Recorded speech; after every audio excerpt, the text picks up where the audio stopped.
जिस हिसाब नाल असी रेशियल जो डिवीजन आ जिस तरीके नाल अज इत्थे पैदा हो रही आ कि इस तरीके नाल मेक अमेरिका ग्रेट अगेन बनेगा।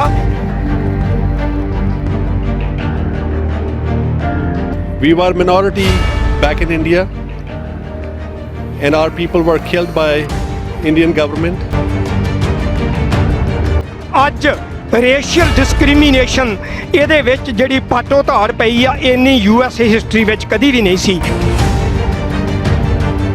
ਕਿ 4 ਸਾਲ ਦੇ ਵਿੱਚ ਵਾਈਟ ਹਾਊਸ ਦੇ ਵਿੱਚ ਕੀ ਹੁੰਦਾ ਰਿਹਾ ਹੈ। ਉੱਥੇ ਦੇ ਅਫੀਸ਼ੀਅਲ ਮੈਂ ਸਮਝਦਾ ਕਿ ਇੰਨਾ ਝੂਠ ਬੋਲਿਆ ਜਾ ਰਿਹਾ ਸੀ। ਸੋ ਬਹੁਤ ਸਾਰੇ ਅਫੀਸ਼ੀਅਲ ਸੀ ਦੇ 5 ਡਾਇਰੈਕਟਰ ਜਿਹੜੇ ਕਿ ਉਹ ਭੱਜ ਗਏ ਆ। ਬਾਰਡਰ ਦੇ ਉੱਤੇ ਬੱਚਿਆਂ ਦਾ ਬੁਰਾ ਹਾਲ ਹੈ। ਇਸ ਨੇ ਕੱਲ ਦੀ ਡਿਬੇਟ ਦੇ ਵਿੱਚ ਇੱਕ ਵਾਰੀ ਵੀ ਸੌਰੀ ਨਹੀਂ ਫੀਲ ਕਰਿਆ, ਇੱਕ ਵਾਰੀ ਵੀ ਇਹ ਨਹੀਂ ਕਿਹਾ ਕਿ 500 ਬੱਚਾ ਜਿਹੜਾ ਬਿਨਾਂ ਪੇਰੈਂਟਸ ਤੋਂ ਉੱਥੇ ਬੈਠਾ ਹੈਗਾ। Let us vote for freedom of speech, freedom of religion, justice for all. Let's vote for ethics and moral values. Let's vote for racial harmony. Let's vote for Biden and Kamala Harris team for the future generations. ਕਿਸੇ ਵੀ ਦੇਸ਼ ਦੇ ਨਾਗਰਿਕ ਆਪਣਾ leader ਸਭ ਤੋਂ ਵਧੀਆ ਇਨਸਾਨ ਨੂੰ ਚੁਣਦੇ ਅਤੇ ਆਪਣੇ ਦੇਸ਼ ਦੀ ਵਾਗਡੋਰ ਸੌਂਪਦੇ ਨੇ ਤਾਂ ਜੋ ਸਾਰੇ ਨਾਗਰਿਕਾਂ ਦਾ ਭਲਾ ਹੋ ਸਕੇ। ਪਰ ਜਦੋਂ ਉਹੀ ਲੀਡਰ ਆਪਣੇ ਕੁਝ ਕੁ ਸਵਾਰਥਾਂ ਕਰਕੇ ਨਾਗਰਿਕਾਂ ਦੇ ਹਿੱਤਾਂ ਨੂੰ ਅਣਗੌਲਿਆਂ ਕਰਨ ਲੱਗ ਜਾਵੇ ਤਾਂ ਉਸ ਦਾ ਵਿਰੋਧ ਵੀ ਹੋਣਾ ਸੁਭਾਵਿਕ ਹੈ। ਫਿਰ ਉਹ ਮੁਲਕ ਭਾਵੇਂ ਭਾਰਤ ਹੋਵੇ ਜਾਂ ਅਮਰੀਕਾ ਵਰਗਾ ਤਾਕਤਵਰ ਦੇਸ਼। ਆਉਣ ਵਾਲੀਆਂ 3 ਨਵੰਬਰ ਨੂੰ ਅਮਰੀਕਾ ਵਿੱਚ ਹੋਣ ਜਾ ਰਹੀਆਂ ਰਾਸ਼ਟਰਪਤੀ ਦੀਆਂ ਚੋਣਾਂ ਵਿੱਚ ਟਰੰਪ ਪ੍ਰਸ਼ਾਸਨ ਦਾ ਵਿਰੋਧ ਅਮਰੀਕਾ ਵਿੱਚ ਦੇਖਣ ਨੂੰ ਮਿਲ ਰਿਹਾ ਹੈ। ਵਾਹਿਗੁਰੂ ਜੀ ਕਾ ਖਾਲਸਾ, ਵਾਹਿਗੁਰੂ ਜੀ ਕੀ ਫਤਿਹ। My name is Savinder Singh and I live in North Potomac, Maryland.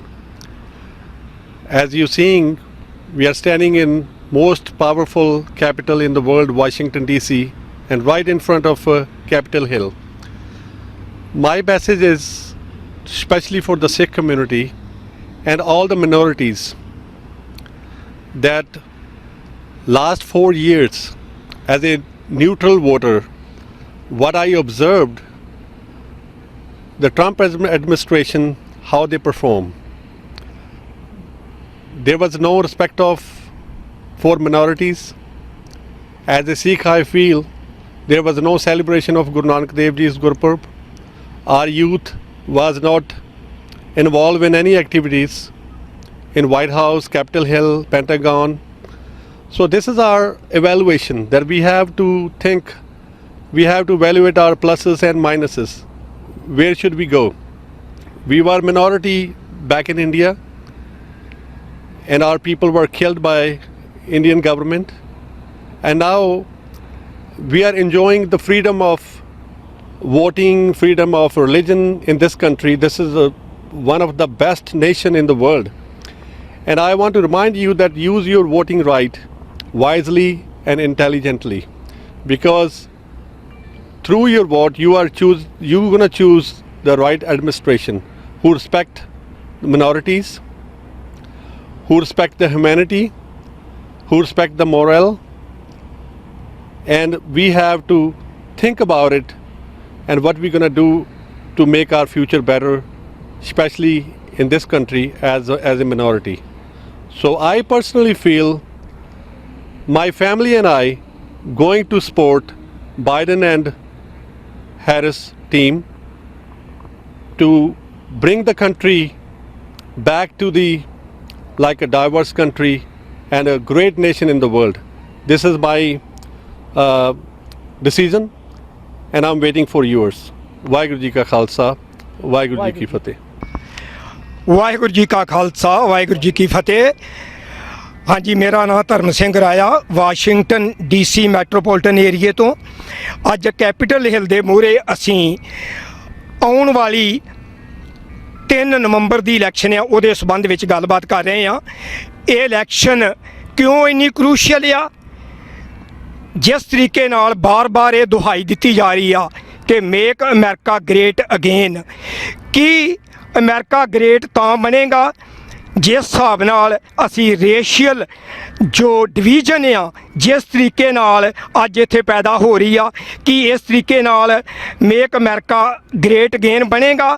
ਜਿਸ ਤਰੀਕੇ ਨਾਲ ਇਮੀਗ੍ਰੇਸ਼ਨ ਦੇ ਕਾਨੂੰਨ ਦੀਆਂ ਧੱਜੀਆਂ ਉਡਾਈਆਂ ਜਾ ਰਹੀਆਂ ਨੇ, ਕਿਸ ਤਰੀਕੇ ਨਾਲ ਹਜ਼ਾਰਾਂ ਹੀ ਜੋ ਪਰਿਵਾਰ ਨੇ ਉਹ ਤਕਰੀਬਨ 4000 ਤੋਂ ਜ਼ਿਆਦਾ ਬੱਚਿਆਂ ਤੋਂ ਉਹਨਾਂ ਨੂੰ ਸੈਪਰੇਟ ਰੱਖਿਆ ਜਾ ਰਿਹਾ ਵਾ, ਔਰ ਅੱਜ ਉਹਨਾਂ ਬੱਚਿਆਂ ਦੇ ਜਿਹੜੇ ਪੇਰੈਂਟਸ ਨੇ ਉਹਨਾਂ ਦੀ ਪ੍ਰੋਪਰ ਆਇਡੈਂਟੀਫਿਕੇਸ਼ਨ ਵੀ ਨਹੀਂ ਹੋ ਰਹੀ ਤੇ ਉਹਨਾਂ ਬੱਚਿਆਂ ਨਾਲ ਉਹਨਾਂ ਨੂੰ ਮਿਲਾਇਆ ਵੀ ਨਹੀਂ ਜਾ ਰਿਹਾ।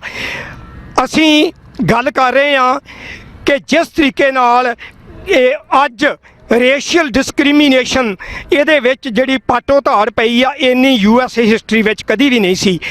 ਇਸ ਨੂੰ ਖਤਮ ਕਰਨ ਵਾਸਤੇ ਅੱਜ ਮੌਕਾ ਵਾ ਕਿ ਅਸੀਂ ਡੈਮੋਕ੍ਰੇਟ ਪਾਰਟੀ ਦੇ ਕੈਂਡੀਡੇਟ ਜੋ Biden and Kamla Harris the team ਨੂੰ ਵਾਈਟ ਹਾਊਸ ਦੇ ਵਿੱਚ ਪਹੁੰਚਾਈਏ। ਤੁਸੀਂ ਦੇਖੋ ਕਦੀ ਵੀ ਯੂਰਪ ਦੇ ਵਿੱਚ ਅਮਰੀਕਾ ਦੀ ਅੱਜ ਵਾਲੀ ਹਾਲਤ ਨਹੀਂ ਸੀ ਹੋਈ। ਅੱਜ ਨੈਟੋ ਫੋਰਸਸ ਜਿਹੜੀਆਂ ਨੇ ਉਹਨਾਂ ਦੇ ਜਿਹੜੇ 3 ਮੁੱਖ ਇੰਗਲੈਂਡ, ਜਰਮਨ ਔਰ ਫਰਾਂਸ, ਅੱਜ USA ਦੇ ਸੰਬੰਧ ਉਹਨਾਂ ਨਾਲ ਕਿਸ ਪੱਧਰ ਤੱਕ ਜਿਹੜੇ ਆ ਉਹ ਨੀਵੇਂ ਚੱਲ ਗਏ ਨੇ। ਟਰੰਪ ਐਡਮਿਨਿਸਟ੍ਰੇਸ਼ਨ ਨੇ ਵਰਲਡ ਹੈਲਥ ਆਰਗੇਨਾਈਜੇਸ਼ਨ ਨੂੰ ਕਿਸ ਥਾਂ ਨੀਵੇਂ ਥਾਂ ਪਹੁੰਚਾਤਾ ਵਾ। ਉਹਨਾਂ ਦੇ ਉੱਤੇ ਗਲਤ ਤਰੀਕੇ ਦੀਆਂ ਐਕੂਜੇਸ਼ਨ ਲਾ ਕੇ ਉਹਨਾਂ ਦੀ ਫੰਡਿੰਗ ਜਿਹੜੀ ਆ ਉਹ ਜਾਂ ਤੇ ਬੰਦ ਕਰਤੀ ਆ ਤੇ ਜਾਂ ਬਹੁਤ ਹੀ ਲੋ ਲੈਵਲ ਤੱਕ ਲੈਂਦੀ ਆ।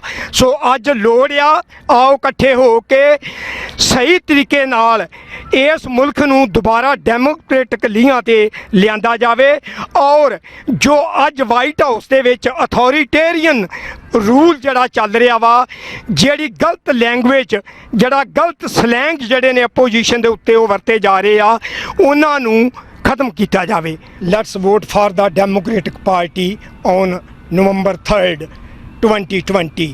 Reason being the democratic system of this country badly shaken under the Trump administration from the last 4 years. Look at the racial harmony, how beautiful it was from 150 years, but now it's on the verge of total destruction. Look at the public health system, how the White House is politicalizing the common people's lives. What about the immigration? Thousands of small kids are separated from their parents. Why don't the White House identify those parents and make them united with their separated children? We must value the human lives no matter what color, creed or language. Thank you. Waheguru ji ਕਾ ਖਾਲਸਾ, ਵਾਹਿਗੁਰੂ ਜੀ ਕੀ ਫਤਿਹ। Hello everybody, my name is Amrik Singh. I'm from Washington DC area. Now we are going to vote in our democracy, which is fundamental rights of the citizens. The power of the democracy flows from your vote. So please everybody should vote, make a point to vote everybody. When you vote, keep in mind the qualities of a person who you vote for. Does that person has apathy for the common people? Does he do anything for the common masses? Does he do justice to all communities? He is not biased. Does he believe in science? So please keep in mind all these values. And this time I decided to vote for Biden-Harris team so that we can bring our country back to unity and justice. For this time, let's vote for Democrats. The reason being, number one, to rebuild our country for racial justice, equality in workplace, equality in pay, equality of human beings, and dignity of humanity. Let's vote for Democrats this time. Waheguru ji ਕਾ ਖਾਲਸਾ, ਵਾਹਿਗੁਰੂ ਜੀ ਕੀ ਫਤਿਹ। ਬਖਸ਼ੀਸ਼ Singh, Maryland, Washington DC ਦੇ ਏਰੀਏ ਤੋਂ। Washington DC ਦੇ ਵਿੱਚ ਅਸੀਂ, ਮੇਰੇ ਵੀਰ ਇਹ ਸਾਰੇ ਜਿਹੜੇ ਦੂਰ ਦਰੇਡੋਂ ਅੱਜ ਚੱਲ ਕੇ ਆਏ, ਪਹਿਲਾਂ ਤਾਂ ਇਹਨਾਂ ਦਾ ਧੰਨਵਾਦ ਹੈ। ਅਸੀਂ ਅੱਜ ਇਹਨਾਂ ਨੇ ਬਹੁਤ ਸੋਹਣੇ ਪੁਆਇੰਟ ਜਿਹੜੇ ਕਿ ਇਸ ਇਲੈਕਸ਼ਨ ਬਾਰੇ, ਆਉਣ ਵਾਲੀ ਜੋ 3 ਤਰੀਕ ਨੂੰ ਇਲੈਕਸ਼ਨ ਉਸ ਬਾਰੇ ਗੱਲਬਾਤ ਕੀਤੀ ਹੈ। ਬਹੁਤ ਡੀਟੇਲ ਦੇ ਵਿੱਚ ਇਹਨਾਂ ਨੇ ਬਹੁਤ ਸੋਹਣਾ ਦੱਸਿਆ ਹੈ ਕਿ ਅਸਾਂ ਕਿੱਦਾਂ ਡਿਸਾਈਡ ਕਰਨਾ ਕਿ ਸਾਡਾ ਜਿਹੜਾ VOTING ਦਾ ਰਾਈਟ ਹੈ ਇਹਨੂੰ ਕਿੱਦਾਂ ਅਸੀਂ ਉਹ ਕਰਨਾ। ਪਿਛਲੇ 4 ਸਾਲਾਂ 'ਚ ਤੁਸੀਂ ਸਾਰਿਆਂ ਨੇ ਦੇਖ ਲਿਆ ਹੈਗਾ ਕਿ 4 ਸਾਲ ਦੇ ਵਿੱਚ ਵਾਈਟ ਹਾਊਸ ਦੇ ਵਿੱਚ ਕੀ ਹੁੰਦਾ ਰਿਹਾ ਹੈ। ਉੱਥੇ ਦੇ ਅਫੀਸ਼ੀਅਲ ਮੈਂ ਸਮਝਦਾ ਕਿ ਇੰਨਾ ਝੂਠ ਬੋਲਿਆ ਜਾ ਰਿਹਾ ਸੀ। ਸੋ ਬਹੁਤ ਸਾਰੇ ਅਫੀਸ਼ੀਅਲ ਸੀ ਦੇ 5 ਡਾਇਰੈਕਟਰ ਜਿਹੜੇ ਕਿ ਉਹ ਭੱਜ ਗਏ ਆ। ਕੱਲ੍ਹ ਦੀ ਡਿਬੇਟ ਜਿਹੜੀ ਤੁਸੀਂ ਸੁਣੀ ਹੈ ਸਾਰਿਆਂ ਨੇ, ਉਹਦੇ ਵਿੱਚ ਵੀ ਤੁਸੀਂ ਦੇਖ ਰਿਹਾ ਕਿ ਕਿੰਨਾ ਕੁ ਝੂਠ ਬੋਲਿਆ ਜਾ ਰਿਹਾ ਸੀ। ਬਾਕੀ ਜੋ ਚਾਈਨਾ ਦੀ ਗੱਲ ਹੋ ਰਹੀ ਹੈ ਕਿ ਜੀ ਕਰੋਨਾ ਚਾਈਨਾ ਤੋਂ ਆਇਆ, ਇਸ ਸਾਡੇ ਜੋ ਕਹਿ ਰਹੇ ਕਿ ਅੱਜ ਦੇ ਪ੍ਰੈਜ਼ੀਡੈਂਟ ਟਰੰਪ ਸਾਹਿਬ ਇਹਨਾਂ ਦੇ ਅਕਾਊਂਟ ਚਾਈਨਾ ਦੇ ਵਿੱਚ ਹੈ।